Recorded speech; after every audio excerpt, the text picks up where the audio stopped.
chance. They were born in bloody circumstance. To go, leave me, run like you've never run before.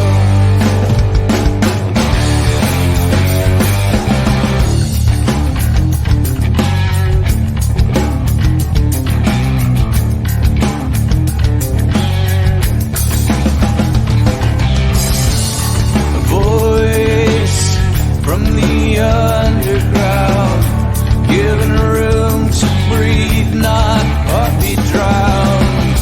So die if you get the chance. Better men than you've been, let this dance. To go, leave me, run like you've never run before.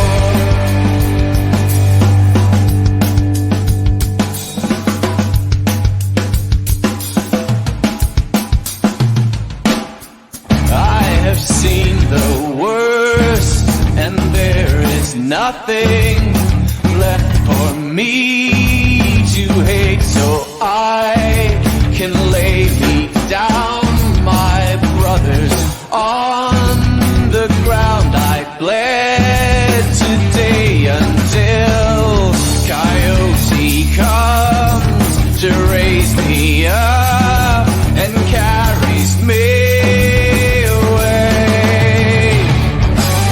To go, leave me, run like you never did. No,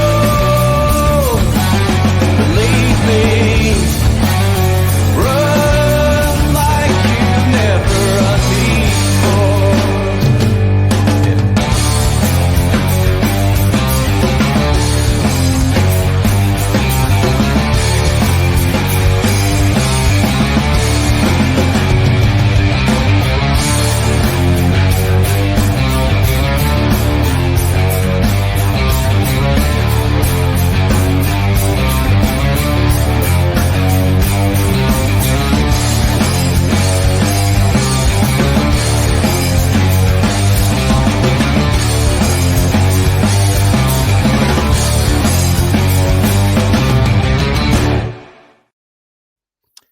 Hello, good evening. Welcome to the Scottish Rugby podcast. It is myself, John Anderson, in the chair tonight, joined, of course, for our Christmas special by a very festive-looking Craig Manson. Craig, how are you? I'm doing great, actually. Not too bad. I've had my first beer of the festive season, so I'm quite relaxed, actually. Although I have got to work tomorrow morning, but Would you like to show off your jumper? it's. I don't know if you can see it. It's "Oh Scrum, all you faithful." Great audio content here, as always. We've got a few folks joining us tonight, so it's great to see them all along. We're also joined by a festive-looking McGinty. Hello, Johnny. Hello, Feliz Navidad, everyone. I thought he was going to say "bah humbug" there for a second. Do you know, actually, Quiet. weirdly, since I've gone Spanish there, I've got my Boca Fiesta t-shirt on, home of the best alligator burritos in Florida. That's not even a lie, I've had one. We're also joined by Cammy Black with a Santa Claus in the background. Yes. Ho, ho, ho, hello. Craig, that's not your first festive beer of the festive season, because, well, what were you on at the weekend when Johnny was sending us selfies from the urinals? I was hoping to forget that, to be honest with you, because Mr. McGinty, I says that he's forgotten any morning. When he says he's had an alligator burrito, I thought that was what he had at the weekend, because we went and ended up with kebabs on the way home and everything. It was ridiculous. But yes, Mr. McGinty very kindly took a picture of me while I was how'd I put it? Well, to coin a phrase from our friends at the Blood and Mud, I was mid-slash. Slash. So was I, to be fair. I wasn't just taking weird photos of you. Yeah, but you were splashing everywhere because you were trying to take a picture and you had no control. And the grown-ups amongst it got out of hand, let's put it that way. We were all at home just going, what is going on here? Well, you say that, John. I was slightly conspiring against Johnny as well from afar. Craig said he was coming out for 1 or 2 beers and then going home on Saturday night, which turned out to not be the case. Well, Cammy egged me on because he started me off in the right frame of mind by calling you Tory boy because you were dressed like a Tory. That is true, actually. You were. That's a fact. I was, yeah. I just thought I'd make a bit of an effort. I checked his pocket for a ripple, but... Oh, is that what you were doing? Aye, no comment. I was mean, looking. If you had a ripple in your pocket, that would, Dougie Vipond explained to us the problem with flaky-based chocolate goods and trousers and pockets. So, you were going to cause problems there. I did not have a ripple in my pocket, John. I was just having a nice time. Just happy. Well, I tell you what, if he's mistaken it for a ripple, Johnny, then you might need to see the doctor. I thought it was more finger of fudge, to be honest. But anyway, Merry Christmas, everyone. Merry Christmas! It's our Christmas special, yes, and the caliber of content is as good as always. Can we title this "Just Enough to Give the Kids a Treat"? 2 seconds. I mean, as someone who would still like to have a job after Christmas, I was going to say that. Whoa. Anyway, if you're stumbling upon us for the first time, welcome. Sometimes there's occasionally chat about rugby as well on this podcast. I did say in the preview to this that the content is loosely based on Scottish rugby, and I think that probably is quite clear here. If you want to support us further, head over to patreon.com/Scottish Rugby Podcast. You can pay £3 a month and get exclusive content. I'm not really sure what the exclusive content will be in the next wee while. We're going to have to sit down and do a planning session and get some proper good content out there for you. But thank you to everyone that supported us this year on the Patreon. It's really, really appreciated. And we will continue to give you... Can I say continue to try and give you a good time? Is that okay? That's not too inappropriate. You say the nicest things, Mr. Anderson. I know. Cammy and I were supposed to do our favourite half man, half biscuit. We will do that at some point, Johnny. That is coming. Yeah, we should. Is that right? I'll pop that up there. So tonight we're going to cover a wee bit of the news because there's been a couple of. We obviously had a call off last week. We didn't manage to pod last week. So since then, Scottish Rugby has this wonderful habit of doing absolutely everything in very big bursts and giving us lots of content to talk about. Couple of things news-wise, and then we will go and do a wee bit of our festive cheer, and we've got a couple of things for you tonight to hopefully get you started with the Christmas spirit and all that. So, where will we start with the news, Craig? Which one do you want to start with? Because there's two sets of contracts that we probably should talk about. Well, obviously, you really want to talk about Ben Vellacott re-signing for Edinburgh. I almost tweeted Edinburgh earlier on, going, "Who even is that? I don't really care." To be honest, that's a great bit of business, and I'm really, really happy about it. But what I was thoroughly impressed with was in the pictures for the 1872 Cup. George Horn made Ben Vellacott look very small. Or the other way around. That's a bad sign. Look very big, and George. Don't get me wrong, George has a fantastic stature, but a statuesque gentleman, young man. But holy crap, Ben looked rather small compared. I'm not sure statuesque means what you think it does, Craig. George Horn is in any way. You can take that any way in my description of George Horn because I love him. I know you do, Craig. I know you do. That's why we have that restraining order. It's okay.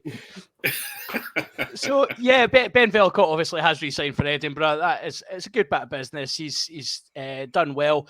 Do you think now with that contract, Johnny, this is his time to start pushing, looking at Scotland honours and actually properly challenging Ali Price let's be honest, he's not really going to challenge Ali Price, is he? challenge for that 21 jersey. Is this his chance now? Yeah, I mean it's got to be. That's why you sign, I would think.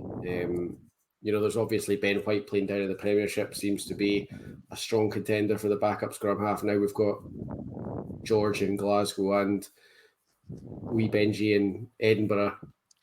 I think if Velicott thought there was no chance of him getting a crack at the Scotland squad, he probably isn't staying with Edinburgh. So you've got to think that's his motivation. Wait and see what happens, I guess. Yeah, I mean that's probably the only reason you would stay with Edinburgh. To be fair, eh? I think that's being charitable. I think now he's capped by Scotland. There isn't really that many options because everyone in the Premiership strapped for cash, apart from Bath apparently, which we'll come on to. But it's not. You get the RFU will pay subs for the number of English qualified players you've got. So you really for your 9, Ben Velickott's a good 9, but whilst he was English qualified, he was a worthwhile signing for a Premiership team, but he's not anymore. So Edinburgh was really, I think, the only option for Ben Velicott, and I guess Edinburgh will probably struggle a little bit for other options as well, unless you're going to get Ben White up from London Irish, which seems unlikely. A team with Henry Pyrgos is not struggling for options. Sorry, Henry Pyrgos still playing for quietly I'm just going to take a wee drink here. Henry Pyrgos, a really slow drink here. Henry Pyrgos invented Plan A, B, and C at scrum half, and he is a genius, Craig. And you just have to, he's one of these guys who see when he retires, you're going to look back and go, oh, I really wish we had Henry Pyrgos now. That's how good he is. You mark my words. Sorry, I've just been sick in my mouth there. Let's come on, Cammy, to talk about the one you hinted at. It's been rumoured, it's been silly season for quite some time, but Finn Russell is off to have a bath. Yes. That's not the headline. Sorry, he's joining Bath after the Rugby World Cup, which will no doubt result in international retirement as well, I would presume. It depends. It depends very much on the current national coach. No, I mean, I think I said on Twitter, it's the best thing to happen in a bath since that lassie got into one in the 1992 Flake advert. Speaking of rippers and flakes, but it's a weird one. I mean, one, it's obviously it's a big payday for him. He's still potentially got 2 World Cups in him, depending on how things go with Scottish fly half options. I think the thing that bothers me slightly with it is, from the Premiership point of view, if I'm an England rugby fan, I don't think what English rugby needs right now is to be spending £1 million on a marquee player, given that the rumours are that pretty much every single club within the Premiership is about to go under. I mean, potentially within a season, Finn Russell could be back playing in the URC if things get that bad, because you probably have the English clubs begging for a place in the URC. So I think for Finn Russell, I think for Scotland, it's not a bad signing. It doesn't really make a whole heap of difference in terms of his availability for Scotland. Presumably, it's a bit easier for him to drive up to see family and family to see him with his new family. But I don't know. It's from a Scotland point of view, I don't think it makes much difference to him playing in France, other than he maybe gets to drive up rather than fly. There's about 45 less games a season in the Premiership than there is in the top 14. Well, that's true. Although I think, from what I understood, Racing were kind of managing his game time pretty well anyway. I don't think he was being made to play every game either. But yeah, he'll at Bath, he'll be playing less. I mean, for the Catters, you've got the Cammy Redpath connection, of course, as well. So if you've got Russell and Redpath playing together at 10 and 12 on a regular basis in the Premiership, that's a good thing for Scotland. I mean, with the coach at Bath as well, the chances are Russell and Redpath are not going to be touching the ball much anyway, the way he's got Bath playing. So, which is great, because that's, again, it's all about managing Finn Russell's game time. He's more likely to make the next 2 World Cups if he doesn't have to touch the ball. That's good news for Josh Bayliss as well. Yeah, Finn Russell, the first player to make 8 World Cups as a 56-year-old, because Bath are still just not passing him the ball. Somebody, it was Naxis on Twitter, highlighted this to us, but somebody posted that Bath have Yes. signed the World Cup winning fly half for two consecutive World Cups. They've signed Yeah, Stephen two Donald of after the last 2011 5. one. Yeah, and Yeah. Butch James before the 2007 one. So it's it's good omen. I think it's almost about time for us to start thinking about a World Cup song then, Cammy. Eh? Oh, I'm on it, John. Don't you worry. Good. Remember, I was keen for us to get a whole album and get Scottish Album of the Year. But that's still on the back burner as well. Don't you worry. Yeah, you don't actually need that much for Scottish Album of the Year. No, we we're checked. doing it. We've worked it out. We're working on our concept album. It's called Finn. It's going to be. It's basically. I'm assuming it's that's what the last Mogwai's- track's called as well. It's it's our take. It's inspired by Mogwai Zidane. You know where the soundtrack Zidane playing for the entire match. The idea is to produce an instrumental album that's kind of inspired by Finn Russell. Nice. Just Can you do purely that? to enter for the Scottish Album of the Year awards to say we're nominees. Craig, right? We'll finish up the Finn chat.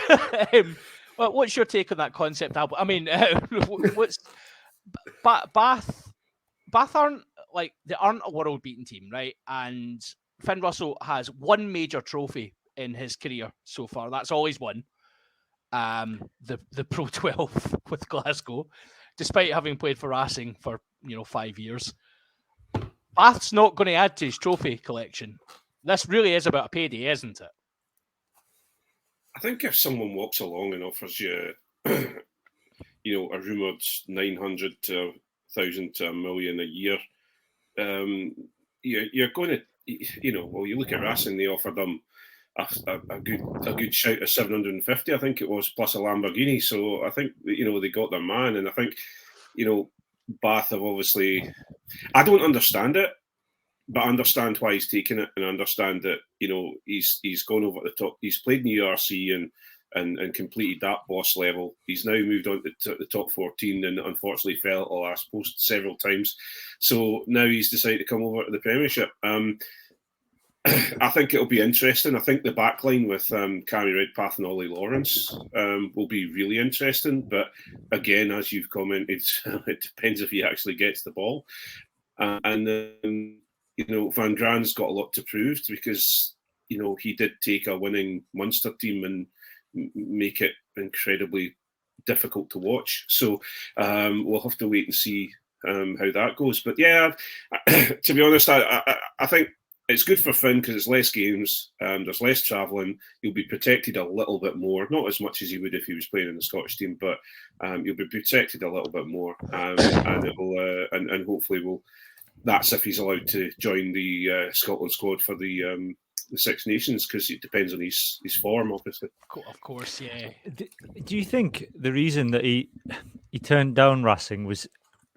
I mean, it can be no coincidence. He's just had a baby.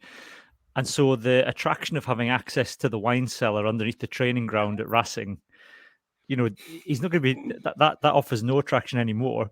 So there's nothing in it. But you've got no reason to stay anymore. That's it. Well, the thing is, where the money is. You'll have to give the Lamborghini back because you'll not fit a baby seat in the back of it. Yeah, you can't put a car seat in a two-seater. And Bath are sponsored by Land Rover, I think, so they'll be able to get himself a Range Perfect. Rover, and then he'll be all sorted. So You do a nice SUV, he can still get his Italian badge.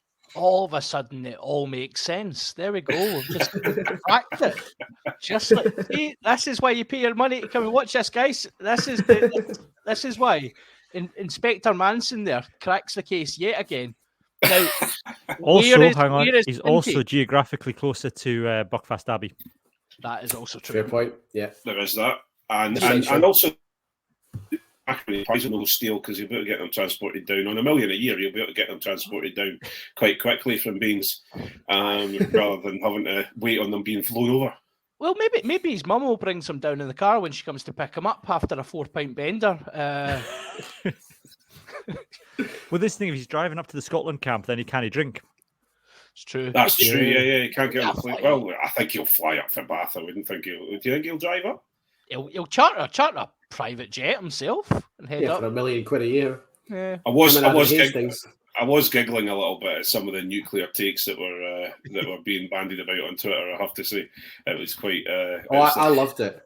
What do do Bath think that paying Finn Russell £1 million a year is going to help them win things? Like, mate, you've obviously not watched Bath because they have a lot more problems than needing Finn Russell to help them win things. What would help Bath win things would be changing their name to Saracens and moving to London. Like, short of that, they're pretty good, to be honest. Yeah, I mean that's a valid option, Johnny, and given the financial state of most Premiership clubs, might be a potential option at some point once another few of those clubs' demise happens, and your boy just buys up the franchise and goes, do you know what, we're going to be called this team now. So maybe that's a tactic. Bill Bath. I think at least Bath will pay you in money rather than having to set up several shell companies. You signed by somebody else. Or probably paying for the lads in NFTs down at Exeter. NFTs and CBD businesses. They'll be sorted. Finn's nail bar in northern London. That would be interesting. That'll be tremendous. I'm going to give that a visit when the time comes. Yeah, so let's move away from million pound contracts for incredible talent, Finn Russell, and let's talk about the detail. Finally, Craig is with us. 28 professional contracts for Scottish women. Now, a few people have asked me. I was meant to queue up Lizzo About Damn Time for you, and you were to learn the dance for it. However, how do you know I don't already know the dance? Well, I don't. By the way, I'm not going to do it. I don't. I am willing to. I've got 2 more beers lined up here. I reckon for the Patreon special, I'm willing to stand on this chair and twerk. I just finished a 10.5% Imperial Stout, so I'm not far off that myself. And goddamn, I've got the ass to pay your £3. I've got my tuba behind me. I'm not averse to getting out and it's almost a flute. Whoa! You keep your tuba in. Get your tuba out. It's ridiculous.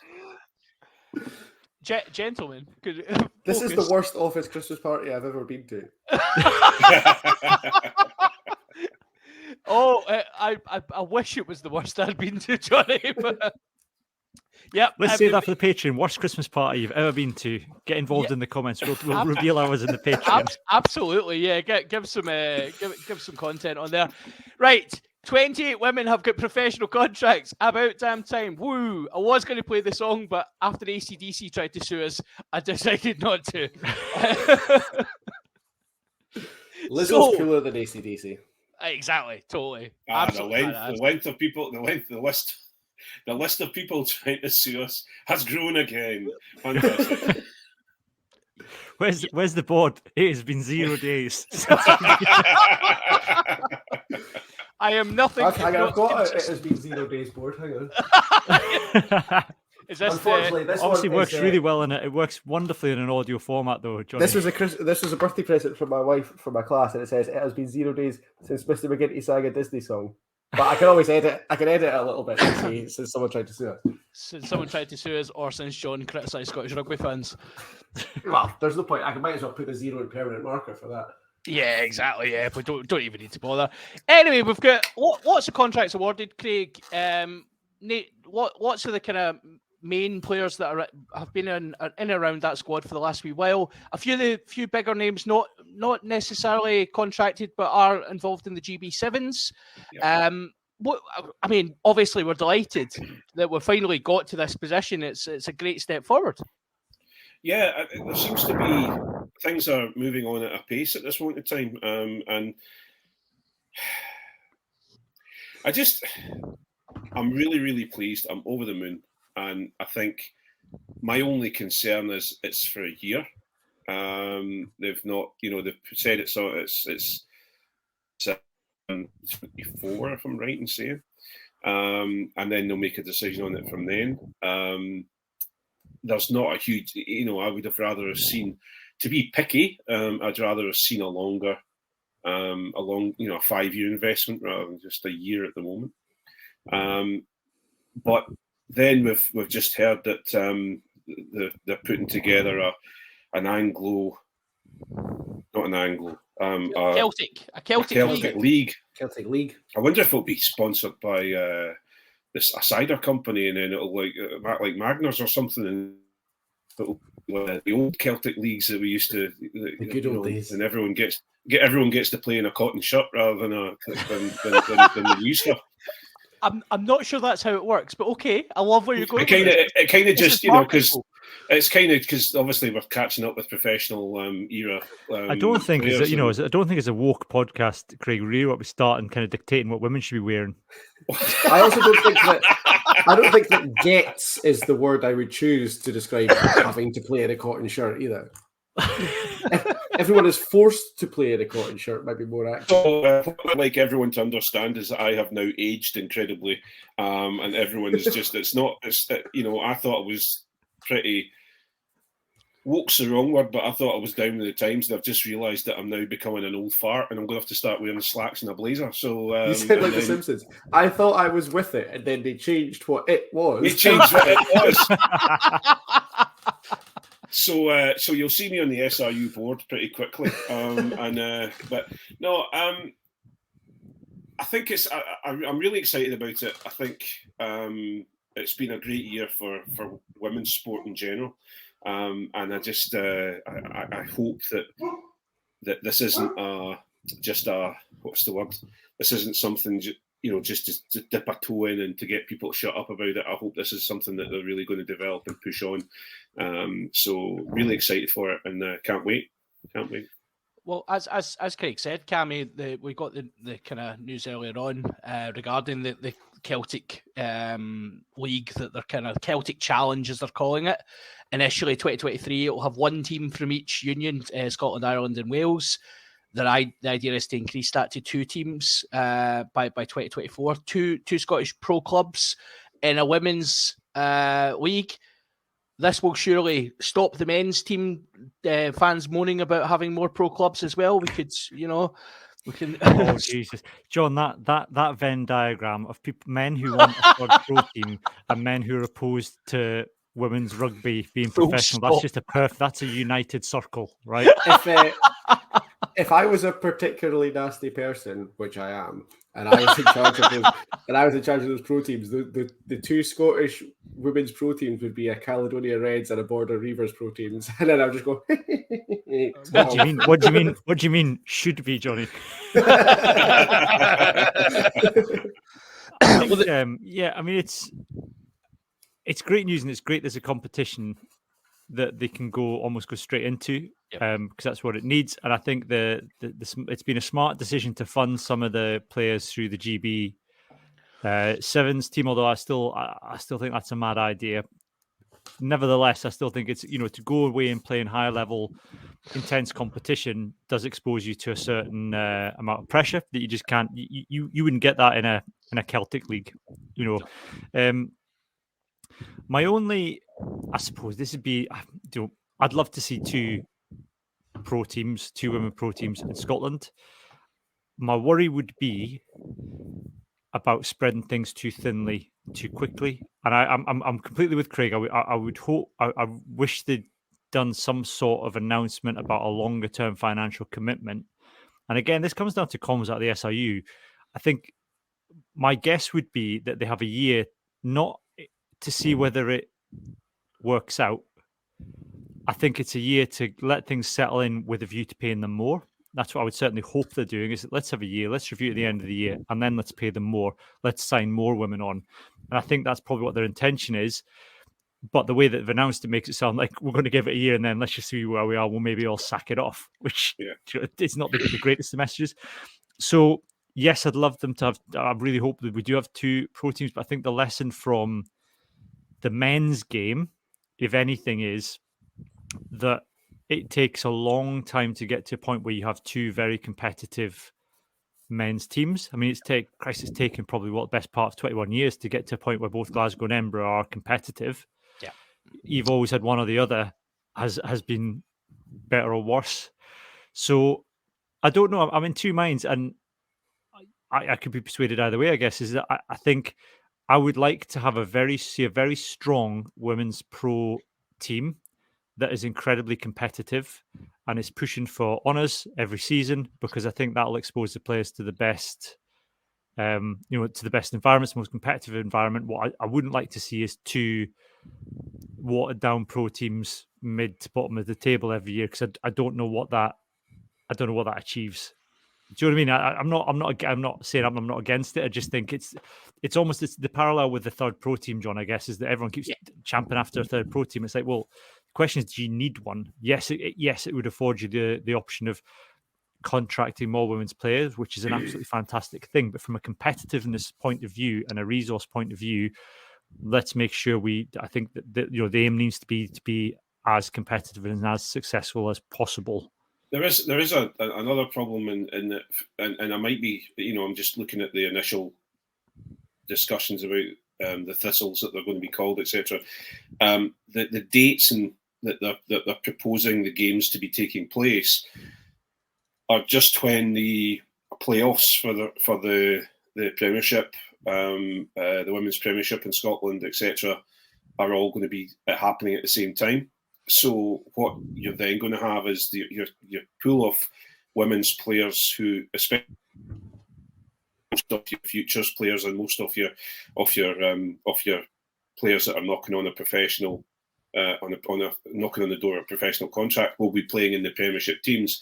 They'll get them to the playoffs, and then boom, they're away on Thistle's duty.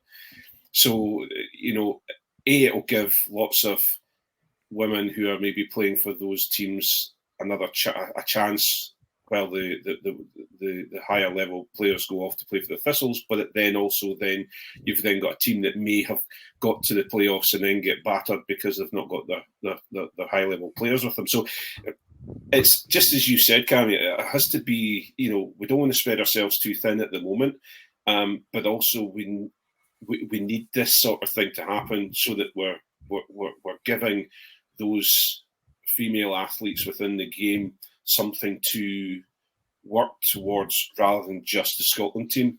And so, because obviously, we've got several teams, 6 teams in the Premiership. We would rather have more teams in there, and we would like to have more high level teams within Scottish Rugby.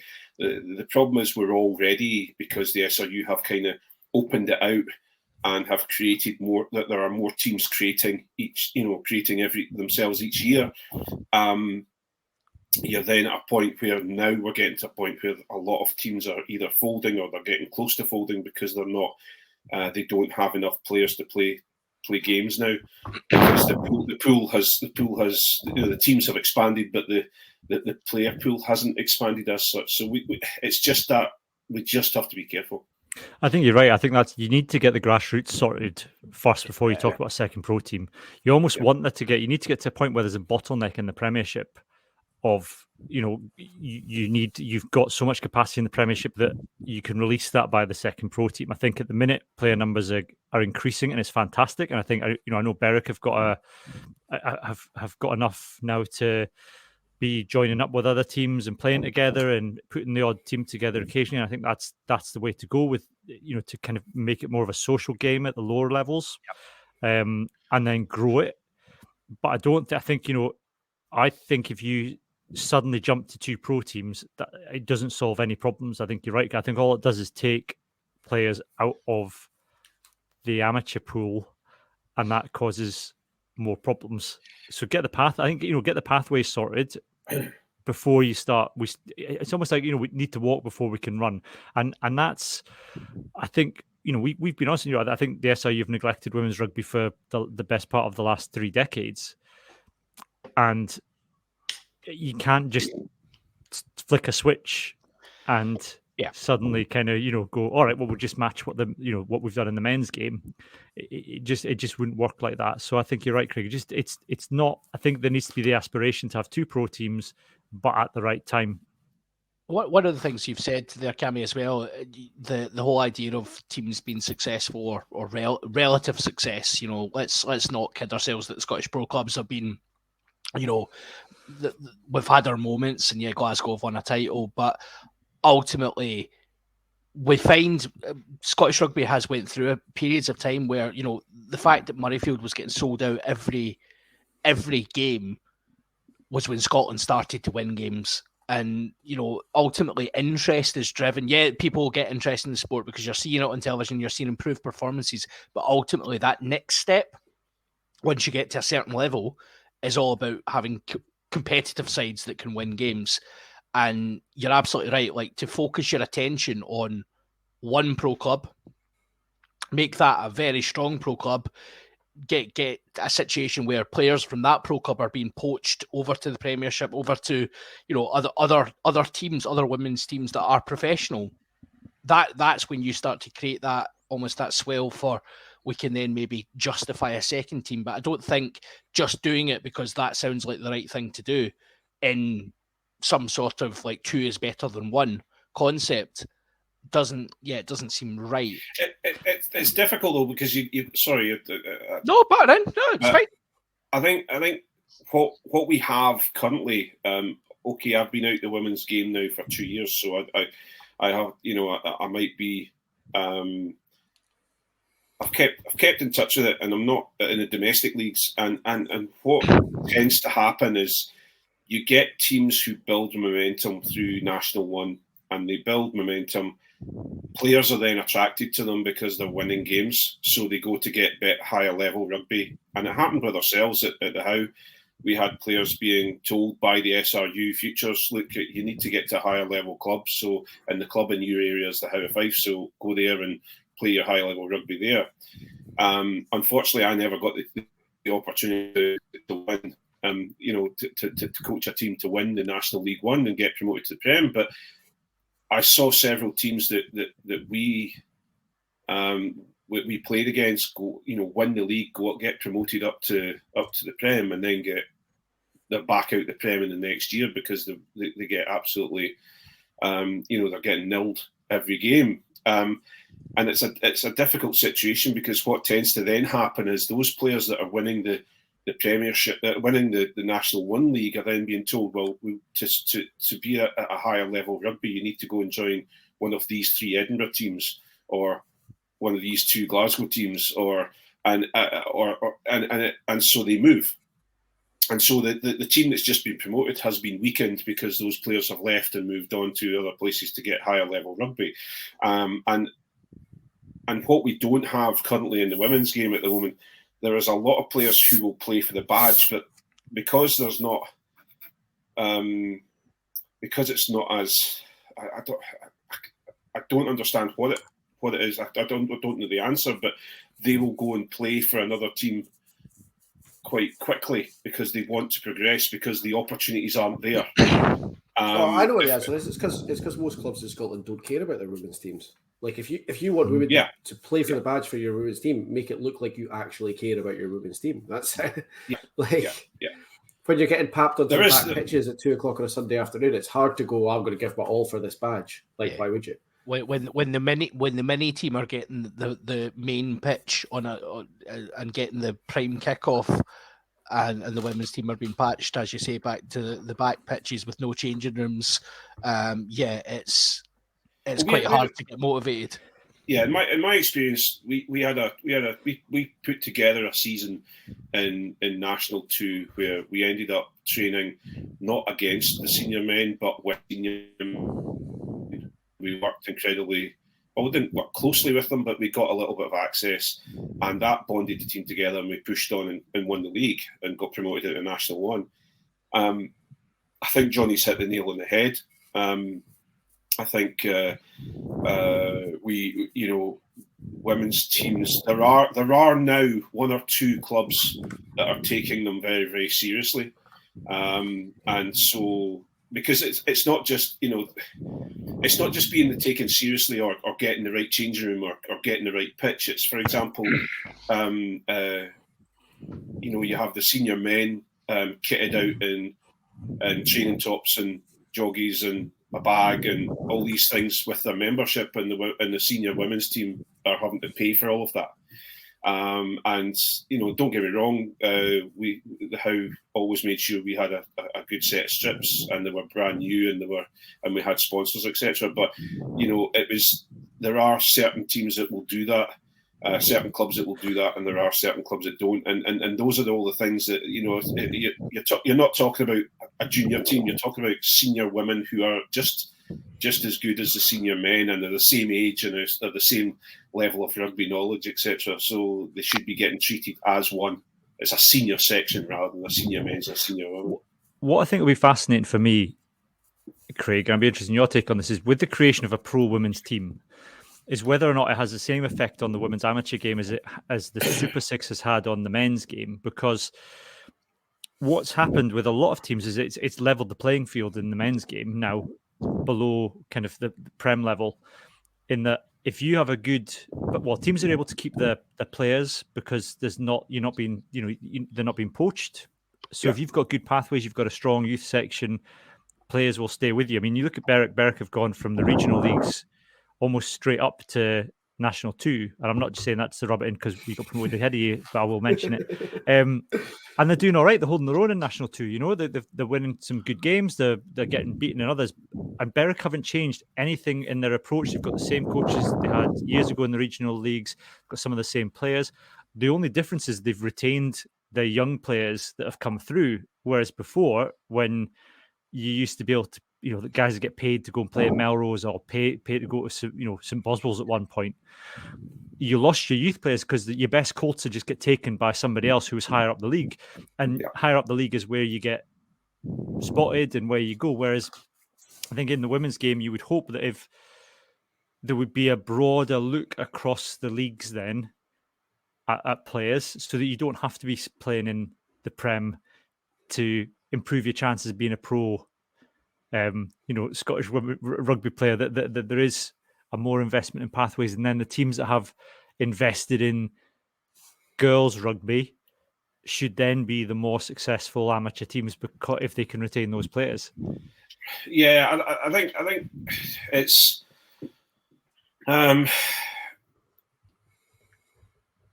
it's difficult because from our side of things, when we created a team out of nothing. So we had some girls coming through the youth section, but they were once they got to S1 level, they were cut off because they weren't allowed to play with boys, and so they had nowhere to go. And we ended up putting a girls section together just to keep kids there.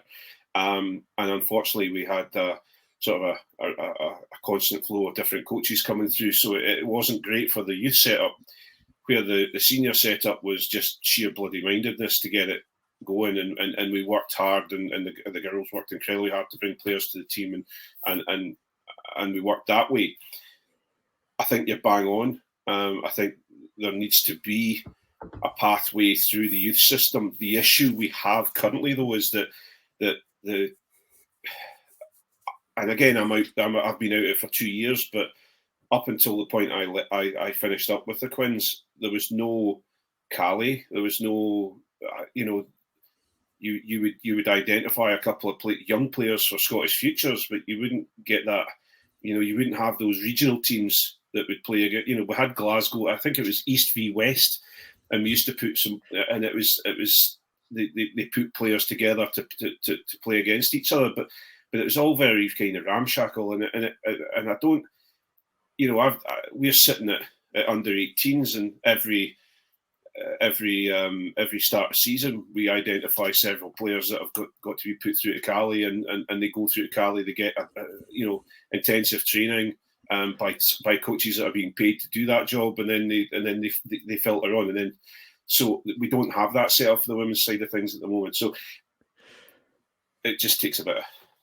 I'm laughing because I'm just imagining someone in the SRU media team going, "We've got them, 28 women pro contracts. That's it. They can't be angry at this." And here's us going, pathways. They need to invest in the pathways. They've done a terrible job with the pathways. Do you know and that's we've never so. I was going to actually bring it back to that point, right? So 28 pro contracts is a start, and it was always that's all it was. And we've had a really busy year this year with some of the things we've kind of taken up, and obviously what things we've promoted. But you're absolutely right. It's a start. And the SRU media manager sitting there having to listen to this, because we know they do have to listen. we can do more and we need to do more, and this should only be the start. That year that you've given folks should be a proof of concept year that we then invest more, because this is not going away. So no, it is really funny, but we're not just moaning for the sake of moaning, Cammy. We're not. No. No, And I think Cammy's right, though. I think it's just not been communicated particularly well, because if we learned anything from this year's World Cup, it's that once you start paying, you can't stop. Correct. Like, that's never going to fly. The teams who are at the sharp end of the World Cup are teams who have consistently invested. Like, everyone knows how much the Red Roses have invested in their entire setup to get them to where they are, to be in 2 consecutive World Cup finals, to win an entire year of games. You can't get through all of that and then go, oh no, actually we'll spend that money on something else. Like, you can't go backwards from where we are now. I don't think there's any way that we're going back. There's got to be more money, and it's got to be longer term, and I think they just should have communicated that better, to be honest. Yeah, I'm sure there's some guys probably sitting in the Scottish Sevens, or former Scottish Sevens players probably saying exactly that as well, that, the Sevens was the growth game in rugby, and was, everything about it was moving to those big markets, and all of a sudden Scotland don't have a Sevens programme necessarily anymore. So, silly decisions have been made in the past, and I'm sure if anyone's going to make silly decisions, our overlords at the SRU are they do have precedent on it. But I think you're right. Yeah, I definitely don't want to be sitting here, looking like I've picked up a fiver and dropped a tenner. I think I'm really excited about it, and I'm glad to see that the hard work from the girls who have been given their contracts have been rewarded, and I think they can only get better. Or as you saw in the World Cup, we were probably a year's worth of professionalism away from getting to a quarter final. So yeah. I think there's certain things that that we could have probably spent the money on and concentrated the players' minds on would have actually got us into a quarter final. So to get to where they are,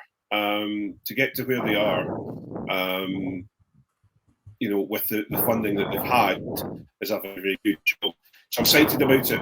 I just, me, always want more. Always want more. Well, speaking of wanting more. Well, speaking of the work that's gone into it, I think we can't move off this without mentioning that one of the contracts has gone to Ellis, by the way. Friend of the pod, who was a big help to us in the summer. Very well-deserved contract, so well done to her. Indeed. Yeah. Very excited by that. Well done, Ellis. One thing I would just add as a kind of final thought is that we've talked a lot about the corporate health of the SRU, particularly with women's rugby, and we can't move on without mentioning Siobhan Cadigan. I think from here on in, what I would hope is that the women's rugby is given the same priority and held in the same regard as men's rugby within the SRU from here on in. And I think, understandably, just because of the way the global game's set up, they're not going to be able to put the same resources into the women's game as going to the men's game, because we'd lose money, and that's the financial reality. We would lose money because you'd be defunding the men's game to fund the women's game, and the money, the main revenue stream is from the men's international game. That's just a fact. So unless every union in the world is going to get round a table and agree to start paying men and women players equally, it's just an unfortunate side effect of capitalism that's where we are. But that doesn't mean and shouldn't prevent the SRU from giving the same priority and the same attention to the women's game as it gives to the men's game, and treats them equally in terms of time, the resource of time, and the resource of coaching funding, because that's different from paying your players. Coaching resource, facilities, all of that. There's no reason why they can't achieve equality there, albeit they can't achieve equality of pay. it'll definitely be interesting to see that they're talking about announcing the Thistle coaches fairly soon. So it'll be interesting to see where they are with that as well, and that'll show you the path, I would think. If it's and I would like to see some equality in there. There are some fantastic female coaches out there that are coaching day in day out within the current setup, and they're due their reward. Well, lots to be excited about with lots of announcements, lots of we'll see how the girls go next year. Lots to be really kind of positive about.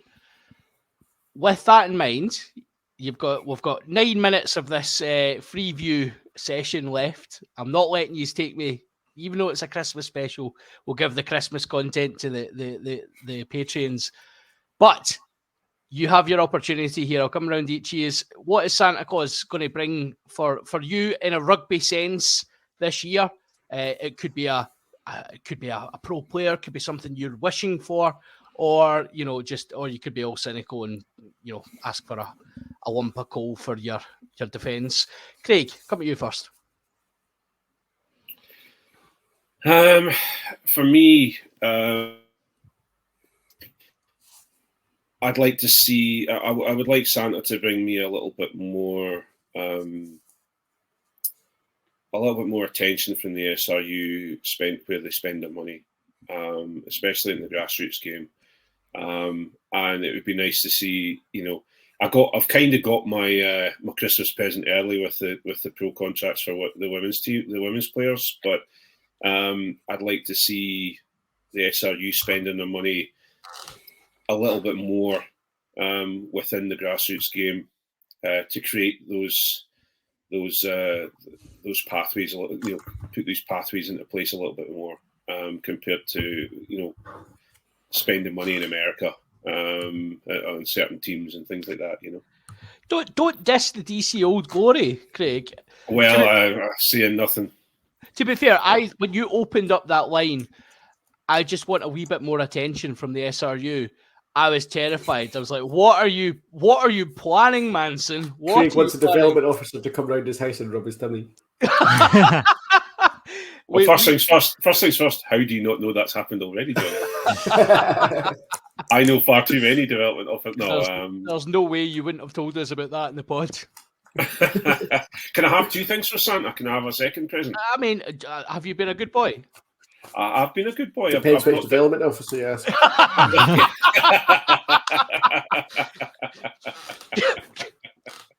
Okay, go on then, Craig.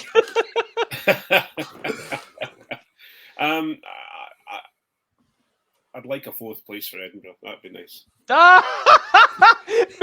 Do you remember? Let's backtrack a second. Hang on. Do you remember? Hang on.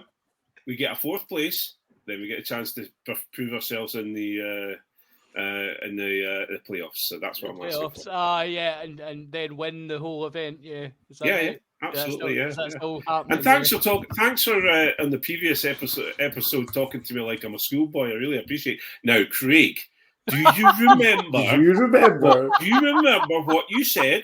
You tell me now. Come on, you tell me. I think that was more than justified at that point. Not from a Glasgow supporter side of things. You need to watch what you're doing when you're starting to throw things around like that. You let Munster get above us with that shocking performance. Yeah, no, honestly, you would think. Hang on, we let Munster get above you. Hang on, let's just talk about certain things that you guys have let happen. That's not. Yeah, we let you get 7th place last year. Woo! Doesn't matter if you win by an inch or a mile. Winning's winning. Yeah, and how does that feel, Craig? Because you've obviously not done much winning recently, so we won last week. Don't you worry about that. Against a proper team, not yet. None of your Diddy teams that you're all excited about in the Diddy Cup.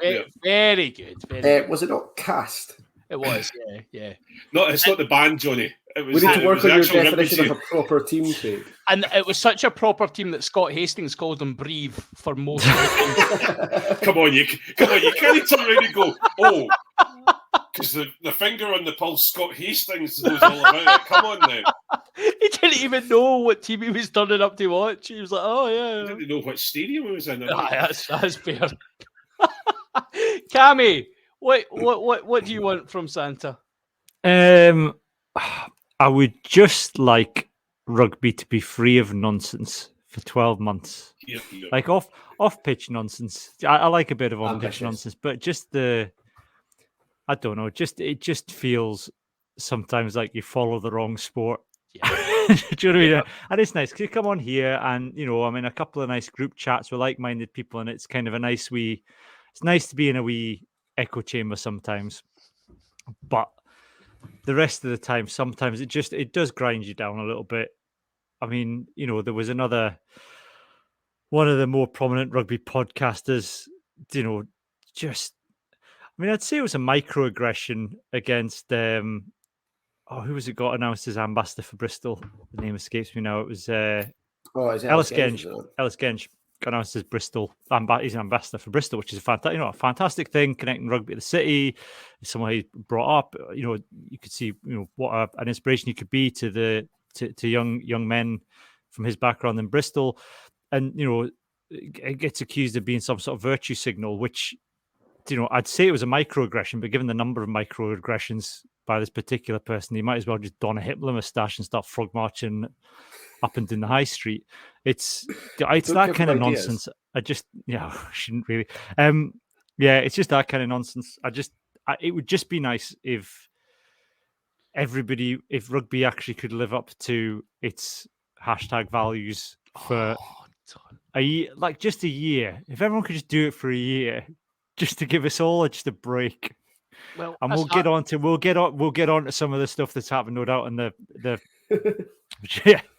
That's Thanks, Harley. yeah. Harley rightly points out. Harley has message saying, "No off-pitch nonsense. We're in a World Cup in that time. SRU might try to sue the weather again." I don't think we're at risk. It's France. I don't think we're at risk of suing the weather in France. There's lots of other things we could sue in France. I don't think it'll be the weather this time. You don't think I think if there's a typhoon in France in the we've got autumn, we've got bigger problems. problems. So are you advocating if there is a typhoon in France, then we can justifiably say, Dodson, please try to sue the weather? Is that where we're going with this? Yeah, that's it. I think we'll justify. I don't think we'd be suing the weather. I think we'd all be that film. Was it to the film 2021 or 2012 or something where all the weather happened? Yeah. Yeah. Johnny John Cusack. We have to get John Cusack on the job to sort of. John Cusack could sue the weather on behalf of Scottish Rugby. John There we go. Cusack is in charge of saving Mark Dodson's yacht from being beached in Marseille. Johnny, what would you like Santa Claus to bring you? I've got the simplest one out of everyone. We really, really, really need Darcy and Xander to be fit for the Six Nations. Like, Santa, help us out here. Because Can you yes. Blair King on in there, please? Because he's Absolutely injured at the moment. Ridiculous, Craig. Back your box. Like, we've got plenty of utility backs, Craig, but we need Darcy Graham and Xander Ferguson to be fit. Like, right. Xander especially. I mean, after Darcy and Doohan, Wing takes a fairly significant drop off. But after Xander, unless we're expecting WP Nell to play 60 or 70 minutes every week in the Six Nations, Tighthead goes off a cliff. Like, I think we need them for the Six Nations. I think we should be getting the old Murray McCallum back sign out. I think Murphy Walker will probably get the call before Murray does at this rate. No, but it'd be good to have him back in playing rugby, so that he's because he, as I say, he was playing incredibly well. He was playing better than what's his name at Bath? What's the Scotland qualifier? Darcy Ray. Darcy Ray, So I saw someone shouting for Darcy Ray to get a call up because he's playing really well, and I was like, you absolutely like a Glasgow pack mincemeated you, a second Glasgow pack. Jamie Batty turned you inside out and then tried to do the same to me. That's how bad you were. So we're saying nothing about that, John. Yeah. We'll come on to that in due course. I'm so pleased to be Jamie Batty's going up in my estimation. I'd even have him back at Edinburgh for that.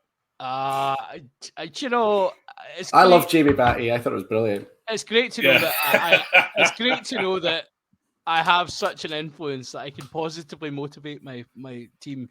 Your in that tweet- way. I just Your like seeing tweet you is- get sat down, to be honest. Pasted, Franco Smith pasting. Look what John Anderson's been saying, boys. It's up the wall. Yeah. Get out there and prove it to Skinchenko27 on Twitter, on the Twitters. He doesn't think you can do it. He thinks you're big.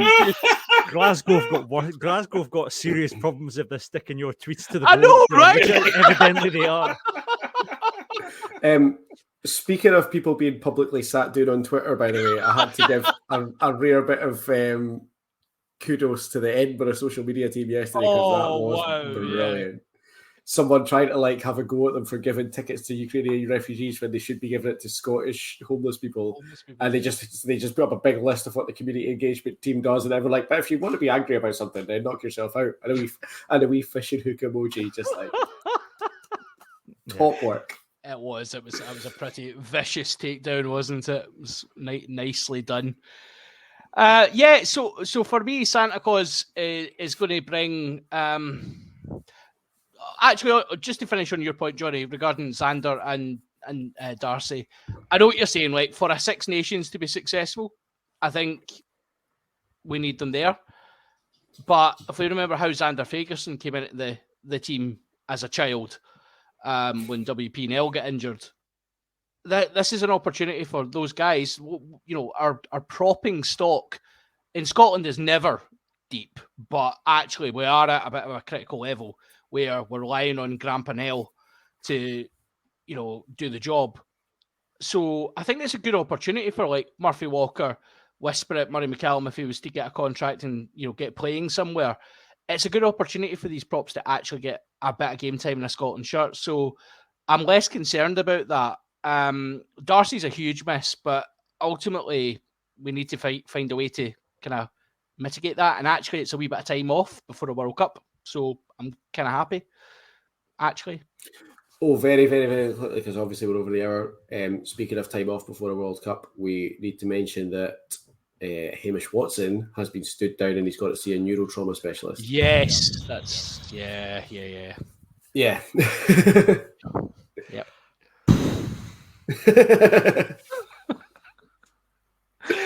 I mean, it's been coming though, hasn't it? Let's be honest.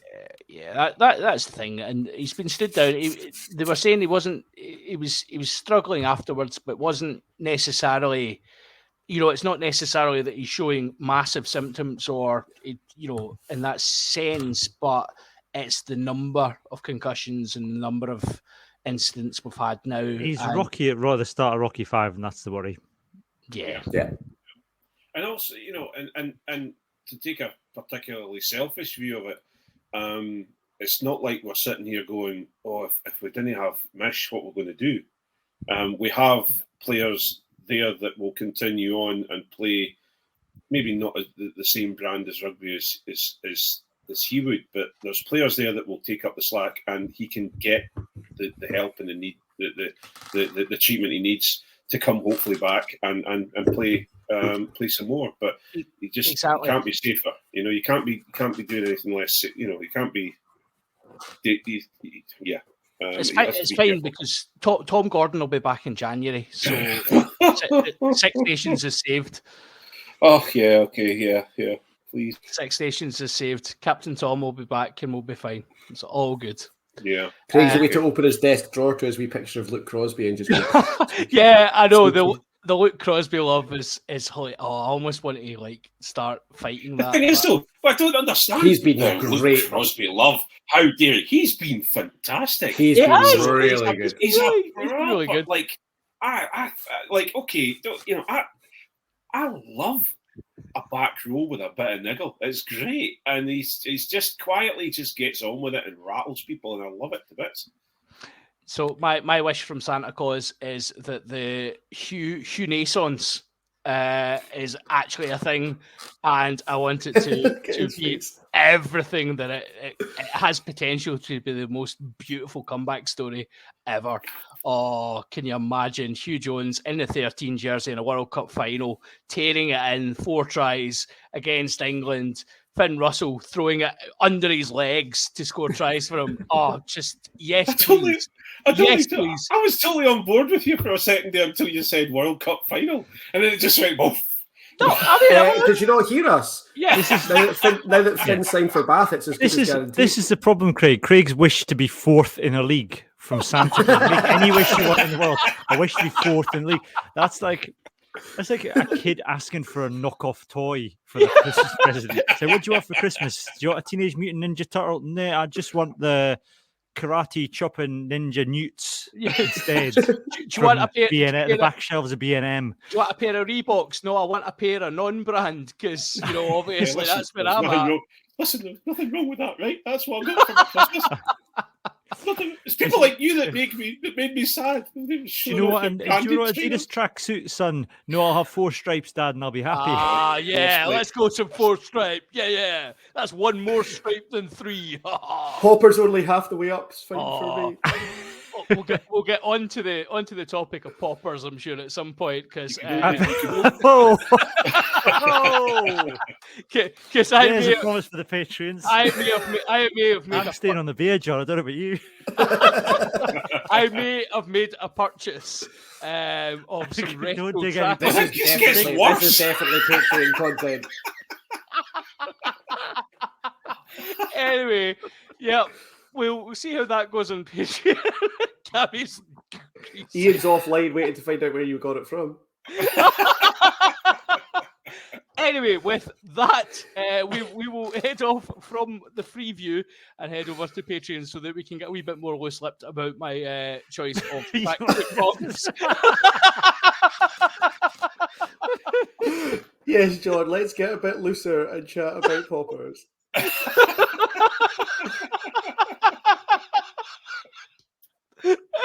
Right, okay. We're done. Okay. Yeah, we'll see you all in a minute, guys. It's good night from me. Good night from Craig, Cabby, and Johnny. Good night. Bye, all. Bye. Oh no.